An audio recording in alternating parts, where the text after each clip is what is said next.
Ricardo Dias Acosta é gaúcho, natural de Rosário do Sul, no Rio Grande do Sul. Nasceu em 15 de dezembro de 1985, jogou no Juventude, Londrina, Botafogo, Paysandu, atuou também e é ídolo no Ceará, dentre outras equipes, inclusive jogando na Arábia Saudita. É um verdadeiro maestro, sim, na acepção da palavra, líder nato dentro e fora de campo. Hoje o nosso convidado é o maestro Ricardinho. Fala, campeão, satisfação te receber aqui no Maestros da Bola. Eu que agradeço, muito feliz pelo convite, né, estar no programa certo, né, Maestros da Bola, é um apelido, né, que a torcida, o maestro, muita gente me chama, né, de maestro. E, pô, vamos bater um papo muito bacana, percorrer um pouco aí da carreira, né, de hoje, dos próximos passos. Pô, vai ser muito edificante, tenho certeza, meu velho. Show de bola. Maestro, R8, Ricardo Iniesta, e tem vários apelidos aí que o torcedor costuma colocar. Cara, fala pra gente aí como foi os teus primeiros toques na bola, onde você passou na base, se jogou futsal na escola, se participou de Copa Futebol São Paulo, né? Enfim, fala um pouco aí de onde o Ricardinho estava antes de se profissionalizar. Eu já me profissionalizei tarde já, né, no futebol. Com 18 anos, foi meu primeiro contrato profissional e eu entrei num clube, né, foi Juventude, com 17. Então hoje isso já é algo muito raro de se acontecer, né? Com 17 na base. Na base no Juventude, então, né? Já quase estourando Já ali. quase estourando. E eu de uma cidade do interior do Rio Grande do Sul, Rosário do Sul, sem ter algum clube ali profissional, né? Eu tinha um próximo que era São Gabriel, que jogava a primeira divisão do Gauchão, até cheguei a receber uma proposta deles uma vez. Mas comecei, eu lembro que minha primeira admiração assim em relação ao esporte foi o time de vôlei da seleção campeã em 92, né, das Olimpíadas. Legal. E aí após aquilo ali, eu lembro que eu comecei no futebol, comecei a praticar o futebol, aí a seleção brasileira, a Copa do Mundo, né? Começa a praticar, ir para a escolinha. Eu fui para a minha primeira escolinha, que foi meu primeiro professor de escolinha do Internacional, do bairro da Ana Luísa, né? O Edenir Moraes de Lima, o Chita. Foi quem realmente me deu ali uma formação no início, né? Do meu desenvolvimento como criança ali, dos 8 aos 13, 14 anos, e depois começa a se desenvolver nas escolas, né? Graças a Deus eu também tive excelentes educadores físicos, né? Professores físicos que me ajudaram a desenvolver também outros esportes, vôlei, handebol, basquete, atletismo, futebol de campo. Então, isso na escola? Isso na escola. O nosso recreio, muito bom. Pô, era brincadeira no pátio, que a gente fala lá, né? Subir em árvore, brincar de esconde-esconde, pega-pega, ou tu ia pra quadra, voltava todo suado pra aula depois, né? Mas era o que a gente queria estar, era brincando, se desenvolvendo, né?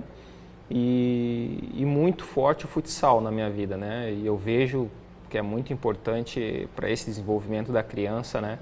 O futsal, o espaço curto, o contato com a bola, o trabalhar o teu cognitivo, né? O pensar mais rápido, o achar espaço onde não tem, movimentação, enfim, são vários aí fatores que o futsal desenvolve, né?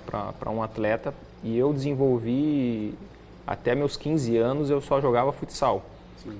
Tem interséries na escola, campeonatos da cidade, tem regionais que a gente chama lá, tinha o GIMP, que era um grande campeonato intermunicipal da primavera, que juntava as escolas da região. Então,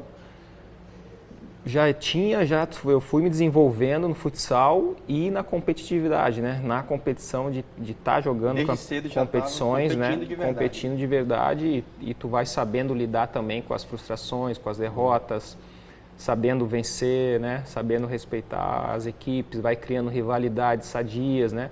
Então tudo isso foi preparando. E aí com 15 anos aí eu comecei a praticar o futebol de campo. E quando eu fui para o campo, eu lembro que, caramba, tipo assim, a minha sensação foi, pô, abriu um leque de possibilidades para eu jogar, né? O campo aumentou, o espaço aumentou, tenho mais tempo para carregar a bola, para olhar, para dar o passe, para driblar. Tinha que decidir o que fazer em segundos, né? De uma hora para outra você vê um exatamente. Então, aquilo foi... mais fácil.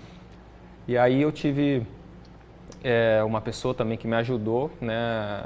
Eu gostava de jogar de ponta esquerda, né? A gente na época jogava num 4-3-3, eu gostava de jogar de ponta esquerda.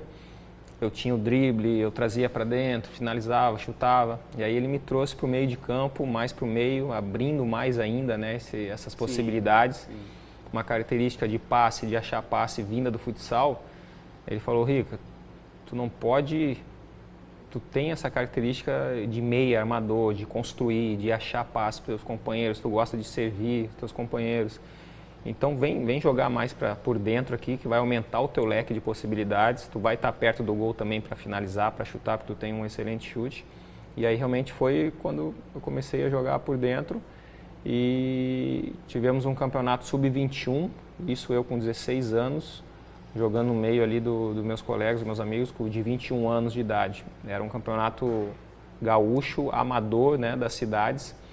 Nós chegamos na final, eu fui bem na competição, fiz gols, chegamos na final e fomos campeões nos pênaltis, vencemos a cidade de Tenente Portela, isso em 2002. E a partir dali começou a aparecer um empresário, né, para poder me indicar. Com isso ele me levou a jogar uma Taça Rio pelo Esporte de Juiz de Fora. Fui para jogar uma Taça Rio. Nisso ele já tinha falado para mim que eu estaria certo no Inter. E lá nessa Taça Rio apareceu o Bangu, não quis ficar. Ele falou, não, vem para o Inter que você está certo. Aí foi quando eu vou para o Inter, só que eu chego lá, estou sendo avaliado, estou em avaliação, não estava certo, né? Sim. E eu como colorado, torcedor do Inter, né? Eu falei, pô, imagina começar a ter uma oportunidade e realmente ser contratado pelo Inter, era o sonho de todo menino colorado, né? E com isso eu fiquei lá em avaliação, 2-3 meses, não deu certo. Foi quando eu tive um primeiro contato com o Lisca, né? Depois a gente veio se encontrar aqui no Ceará. Isso aqui trabalhava na base do Inter. Isso. E aí eu retorno para minha cidade já com... E aí tu começa a escutar algumas coisas assim, né? E às vezes essas palavras, elas ficam, né, na nossa mente, né? Tipo, pô, se fosse para dar certo, já tinha dado certo. Pô, vai procurar outra coisa para fazer. Pô, eu não vou ficar mais gastando dinheiro contigo para tu ir fazer teste e tu não fica, sabe? Assim, acaba ficando algumas coisas. Sim. Que a gente, por não ter, tu não saber às vezes a tua identidade, né? A tua base em Deus, em Jesus, tu acaba meio que se deixando levar. Pô, realmente, tu acaba internalizando aquilo e acaba acreditando, né? Pô, é verdade, se não aconteceu, não era mais para acontecer. Mas aí vem Deus e consegue, não, calma, vem cá, vai dar certo. E como eu falei, aos Quaraquaquá, né, aos 17 anos de idade, teve uma pessoa que me levou, o Amálio, que trabalhava em Caxias. Hoje, infelizmente, ele já faleceu, mas foi quem me levou para jogar na UX, na Universidade de Caxias, campeonato lá de juvenil. Só que nisso também já apareceu uma oportunidade depois, como eu acabei me destacando, de fazer um teste no Juventude. E aí foi quando eu fui para o Juventude fazer teste. Aos 17 ainda. 17 anos. Aí foi quando eu fui aprovado. Me ficharam ali no Juventude, isso em junho ou julho. E aí foi quando realmente um primeiro clube assim abriu as portas para mim. Aí eu fui morar no Alfredo Jaconi e até chegar em 2004 numa Taça São Paulo, em Bauru, quando eu me destaquei fazendo 2 gols de falta e tendo a possibilidade aí, quando realizar o sonho, né, de ser um atleta, e quando foi realmente me colocada a possibilidade de me tornar profissional do futebol, né.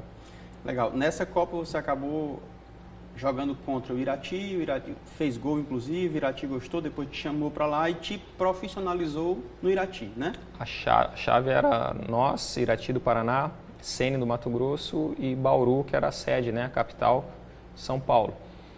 Eu estou no banco, né, de reservas, eu não inicio jogando o primeiro jogo contra o Sene.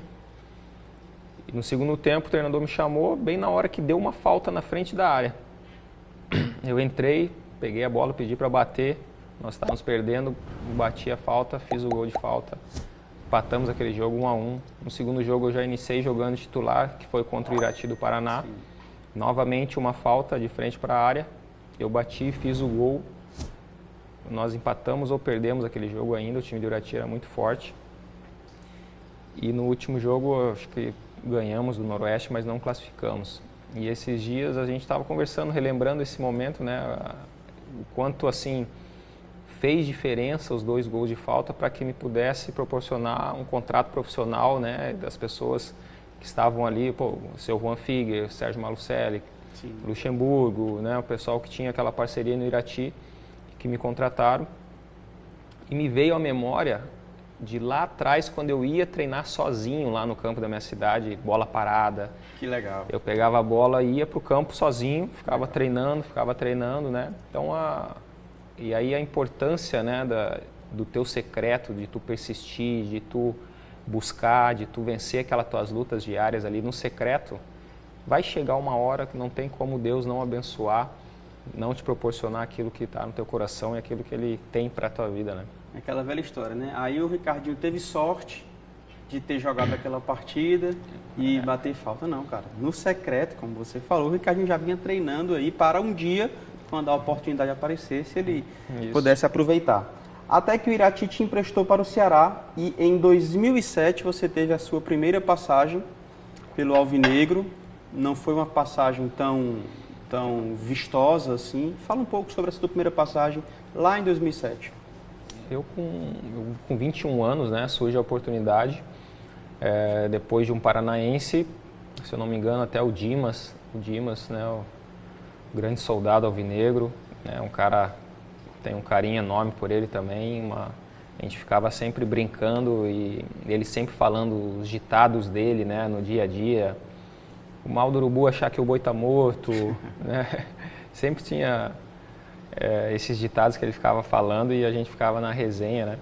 E ele estava acompanhando o Campeonato Paranaense e ele acabou me indicando, né, nesse ano pro Ceará. E eu aceitei, vim novo, né, com 21 anos de idade. Eu já vim com um contrato de 3 meses, que depois o Sérgio, que era o presidente do Irati, tinha falado que tinha outras coisas para mim, né? E a gente acaba sendo muito novo também, tu acaba não sabendo ali, né, como é que funciona. Quem te trouxe mesmo? A indicação foi do Dimas, né? Isso. Ele te viu lá, mas ele que te trouxe, ele te indicou e alguém aprovou, como é que foi isso? Eu não me lembro, assim, realmente se teve alguma aprovação do treinador da época ou não, que era o Marcelo Vilar, né? Marcelo Vilar. Mas eu sei que eu vim, fui para todos os jogos, né, o pessoal me recebeu... concentrava, ia para os jogos, treinava bem, né? Uma experiência bacana pra caramba, vivenciava aqueles jogos ali no PV, estádio lotado, a torcida realmente uma torcida apaixonada, né? Que faz a festa ali, o grande ídolo, né? Era o Adilson Paredão naquele momento, né? Sim. E eu tive a oportunidade, a felicidade de conviver muito ali com ele. Nós não morávamos no mesmo condomínio, ali na Aerolândia. Eu vi realmente o quanto a torcida tinha esse carinho, esse respeito por ele, né? Um cara ali com uma linda história. Impressionante. E vivenciei aquela experiência, porém não tendo oportunidade de jogar, né? Mazinho Lima, Zé Augusto na meia, ali no Maracanã, o Michel já também vindo do esporte para cá, Reinaldo Aleluia, Vinícius... um timaço ali, né, o Ceará tinha em 2007. Não, realmente era difícil de jogar, mas eu estava ali aprendendo, né, estando junto com eles. Eu entrei em um jogo só nesse tempo aqui, foi um jogo no interior aqui, eu não lembro agora, me fugiu o nome da cidade. E quando eu saí, aí acabou o contrato, deu para fechar os 3 meses ali, né? O Evandro Leitão era o gerente de futebol e ele me chama lá no administrativo e... O presidente era o... Eugênio Rabelo. Rabelo, se não me engano. E o Evandro era o gerente. Acabou o contrato do Ricardinho. Acabou o contrato, ele me chamou, ele falou: Ricardo, nós não vamos renovar o teu contrato porque nós entendemos que tu não tem cancha, né, para jogar no Ceará, jogar uma Série B, né? 21 anos, né, 21 cara? anos 3 anos de profissional. E realmente, né, eu iniciei muito tarde, realmente eu percebi, né? Mas eu saí com o sentimento que um dia eu iria voltar de uma outra maneira. Que legal. Isso foi forte assim em mim, né, nesse momento. E realmente foi. Não sei se talvez foi por uma certa rejeição de sair, aquela coisa, né? Tu fala, não, um dia eu vou voltar aqui para provar o contrário. Mas eu senti realmente que iria ter essa outra oportunidade que acabou acontecendo depois da minha segunda passagem. Né? Segunda passagem que foi em 2013, inclusive sendo campeão cearense, jogando pra caramba. Aí sim, já era titular, né?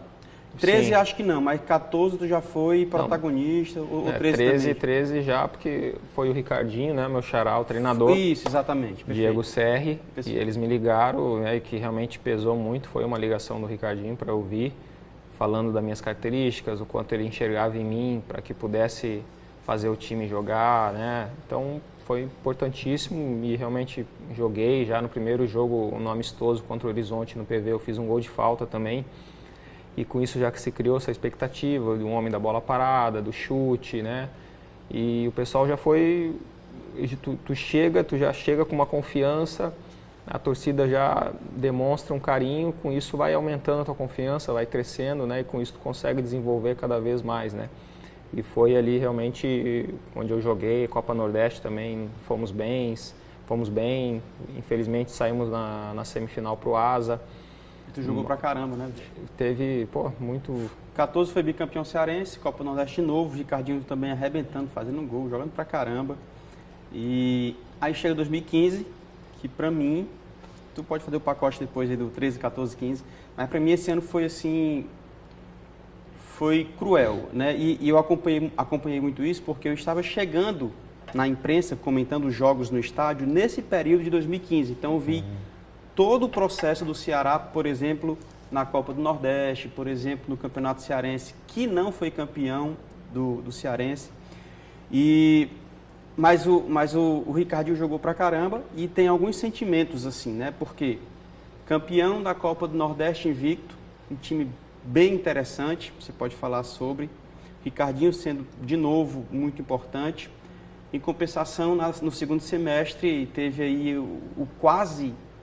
a quase queda para a Série C, o que seria algo cruel para a história do Ceará. Então, assim, fala um pouco aí sobre esses momentos que você vivenciou lá dentro e talvez de 2015 a turma começou a perceber mais, olhar mais assim a liderança do Ricardinho. Foi 13, nós fomos campeões ali, vencemos o Fortaleza numa semifinal, onde deu o cruzamento, né? Vencemos os 4 clássicos naquele ano, naquele momento de estadual. Já com o Leandro, né? Com o Leandro Campos, uma maneira diferente de jogar, mas o time aceitou e respondeu muito bem. Aí já em 2014 com o Sérgio Soares, já jogando de uma maneira mais ofensiva, né, querendo ter uma posse de bola, sendo intenso, marcando lá em cima, jogando realmente, né, um futebol que era um pouco diferente daquilo que estava enraizado no clube, né, e até hoje muito se fala, né, nesse time de 2014, o quanto jogava bem, o quanto buscava o gol, o quanto buscava a vitória. Conseguimos ali, foi o Tetra, né, e o meu segundo estadual. Perdemos uma final para o Sport na Copa Nordeste, realmente foi dolorido, né, o Castelão lotado, nós perdemos o primeiro jogo na ilha e depois até saímos na frente do placar aqui, foi empate, mas né? Tomamos o empate depois. 2015, iniciamos com o Dado Cavalcante, montou um excelente elenco, time capacitado e acabou não fluindo, né, tão logo assim o time. E aí a gestão, o clube opta pela mudança e traz o Silas. E aí ele consegue dar mais liberdade, conversar um pouco mais, né? Um cara que também foi um grande profissional, um grande atleta, né? E ele soube talvez ali tirar o melhor daquele time e colocou também, ele gostava de um time que jogava e tinha peças características para isso no nosso time, né? Nós tínhamos as laterais fortíssimas, né? Com Samuel Xavier, com Fernandinho, o Cametá quando tinha oportunidade, nossa zaga muito forte, né? Gilvan, Charles, Sandro também, Luiz Sandro Carlos, Manuel, né? Tinha o Sandro Manuel de volante junto com Ilha Correia, jogadores volantes que gostam de ter a posse de bola, de achar passe. Eu na meia, Cizinho de um lado, Marinho do outro, Magnata. Então tu vê que tinha o drible, tinha jogada individual, tinha construção, tinha chegada de lateral, né? Então facilitava realmente ali muito para o nosso time, né? Jogar. Nós, com propriedade, nós fomos campeões invicto da Copa Nordeste, passando, né, pelo Vitória, na primeira fase passando pelo nosso rival, Fortaleza, vencendo o Bahia, com 2 vitórias, né, com propriedade, e aí acabamos jogando contra o Sérgio Soares, né, e realmente daqui a pouco perdemos o estadual, mas fomos buscar um segundo jogo com jogador a menos, viramos a partida, né, mas não era para ser. E aí um segundo semestre desde uma 6ª rodada numa zona de rebaixamento, muita pressão, né, muitas mudanças. O Magno saiu, Samuel saiu, Sandro Manuel, Samuel Xavier, o William, o Marinho, o Assisinho machucou. Do meio para frente ali, da zaga para frente só ficou eu. E aí ficou o Gilvan, ficou o Charles, né, ficou o Luiz, ficou o Fernandinho. Fernandinho ainda estava, né? E aí, realmente, eu me senti no momento de assumir realmente uma liderança, né? Realmente, o clube esperava isso de mim e eu tive que ser intencional nessa busca, né? Por liderar, por assumir uma faixa de capitão, por poder ajudar, né, o grupo. E realmente foi difícil, porque tivemos que lidar com essas mudanças, não encaixava, jogadores chegando, sem tempo às vezes para treinar, e não vinham as vitórias, e o time fazendo muita força e nada, né? E eu, no meu melhor momento, assim, profissional, em termos de números, fazendo gols, da onde chutava era gol, né? O pessoal brincava. E naquele momento difícil. E nós fomos percorrendo, né? Veio o Geninho, veio o Marcelo Cabo, até a chegada do Lisca, que aí ele conseguiu resgatar atletas que não tinham mais confiança, encaixou o time, foi dando padrão para cada setor, né? Foi realmente setorizando ali tudo que ele gostava, a maneira como ele imaginava o nosso time, e realmente todos entenderam, né? Ele deu uma outra cara, uma outra dinâmica, fez o pessoal resgatar a confiança e aquele prazer de jogar futebol, aquele prazer de estar ali no Ceará, que a missão realmente era difícil, mas que a gente precisava simplesmente ter em mente que nós tínhamos que fazer o nosso melhor diariamente e que as vitórias iriam vir naturalmente, né? E foi isso que aconteceu. Mesmo tendo um revés no primeiro jogo contra o Criciúma, depois nós fomos no Rio, vencemos o Botafogo, que era o atual líder, e aí viemos para cá com 2 jogos no PV, com uma confiança, e a torcida também foi resgatando essa confiança, verdade, vitória após vitória. Verdade. Se fez um caldeirão ali no PV, e o time aí foi lá para cima na confiança, jogando bem, todo mundo se sentindo parte do processo, né, se sentindo dentro e colaborando de alguma maneira, até quem não jogava se sentia importante. E é isso que tem que ser um time de futebol, né? Todo mundo se sentindo parte desse processo, fazendo o que está nas suas mãos ali para cooperar, né, para o coletivo. Natural, o individual vai aparecer naturalmente, né? Os resultados vão vir naturalmente, né? É isso. E 16, Ricardinho foi para o futebol saudita, né? Aí acabou o último jogo nosso contra o Macaé, né, a nossa permanência. Aí, 2 dias depois, eu recebo uma proposta da Arábia Saudita. Nós vamos, isso já vai em dezembro, eu já chego lá dia 13 ou 14 de dezembro, mas eu só vou estrear dia 19 de janeiro. porque nisso a CBF entrou em recesso ali, né, de final de ano, não conseguiram enviar a documentação para poder fazer essa transferência e eu poder estar apto para jogar, né. Só que nisso eu fui com uma lesão no joelho, que eu machuquei no último jogo contra o Macaé, uma lesão de cartilagem. Cheguei lá, o clube me analisou, fez exame, viu que eu tinha essa lesão e mesmo assim optaram por ficar, colocaram uma cláusula no contrato, se eu tivesse que parar de jogar por causa do meu joelho, eles pagariam uma multa simbólica ali e eu falei que não precisava nem pagar nada se realmente, né, tivesse que não conseguisse jogar mais por causa disso. Mas aí fui com o joelho meia bomba ainda, né, que a gente fala, mas consegui, estava todo dia na academia para poder fortalecer, todo dia tomando remédio para suportar a dor, os treinos não eram muito intensos também, né, o treinador era tunisiano, então era pouca coisa, ele não deixava eu treinar bola parada também, ele falava, Habib, Mubará, Fuz, Inshallah, ele falava, tipo, no jogo, se Deus quiser, tipo assim, né, sem treinar. E aí consegui suportar, eu cheguei, o time estava em 12º colocado. Isso, primeira divisão lá, né? Isso na segunda divisão. Na minha estreia, aí nós tivemos uma intertemporada, parou o campeonato do dia 3 de janeiro ao dia 15 de janeiro. Nós fomos para o Catar fazer amistoso, fazer uma preparação. No amistoso eu faço um gol do meio de campo lá, goleirão adiantado, pum, início eu já vinha buscando, já estava melhorando, conseguia suportar melhor os treinos, né? E aí eu volto na estreia dia 19, estreio com 2 gols de falta, 2 gols de pênalti, nós vencemos a partida e fomos vencendo jogo a jogo, fomos vencendo, saímos de 12º e ainda conquistamos o título, né, da segunda, o acesso e acabei fazendo 7 gols ainda em 12 partidas, assistência, pô, foi bacana pra caramba mesmo eu não estando num 100%, sim, né? Já. E aí eu venho de férias, faço uma recuperação, né, no Corinthians, vou para a clínica lá do Corinthians, consigo fortalecer, ganhar força, recuperar melhor, volto. E na pré-temporada, aí o treinador queria trazer um outro atleta, né, para a primeira divisão.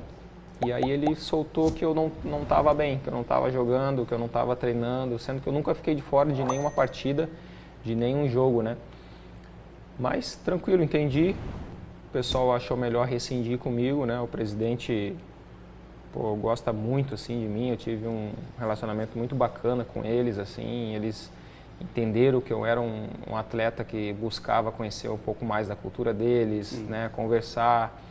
E realmente foi um aprendizado gigante lá, só que eles não poderiam me manter, ter que operar e me manter para poder trazer outro, né? Eles preferiram rescindir, aí foi quando eu volto para o Brasil, assim, resumindo muito a história, volto para o Brasil, faço uma cirurgia com o Rodrigo Lasmar, que é o médico do Atlético Mineiro, da seleção brasileira, o cara que me deu uma total confiança, um respaldo para poder fazer a cirurgia, para recuperar.